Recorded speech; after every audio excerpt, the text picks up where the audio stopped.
நீ வேண்டாம் வேண்டான்னு சொன்ன பிறகும் நாங்க அவசரப்பட்டு ஒரு கல்யாணம் பண்ணி வச்சோம்ல.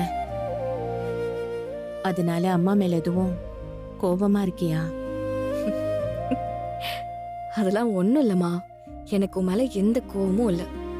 இப்படிலாம் நடக்கும்னு நாங்க எதிர்பார்க்கலடி. நீ நல்லா இருப்பேன்னு நினைச்சுதான் உனக்கு கல்யாணமே பண்ணி வச்சோம். கல்யாணம் எல்லாம் முடிஞ்சு ரொம்ப நாள் ஆச்சுமா. எதுக்கு இப்ப இந்த கதையெல்லாம் பேசிக்கிட்டு? நம்ம வீட்ல இருக்கேன்னு தானே மதி வந்த. எதுக்கு சட்டுன்னு கிளம்பி போலீஸ் ஸ்டேஷனுக்கு போன? இப்போ அம்மா, உன் நாத்தனார் வீட்ல போய் உட்கார்ந்துட்டு இருக்க.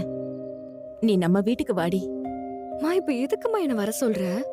ஒரு 4 நாள் வந்து இருடி. 5வது நாள் இந்த வாழ்க்கைக்கு தானம்மா திரும்பி வரணும். நான் இங்கே இருக்கேன்.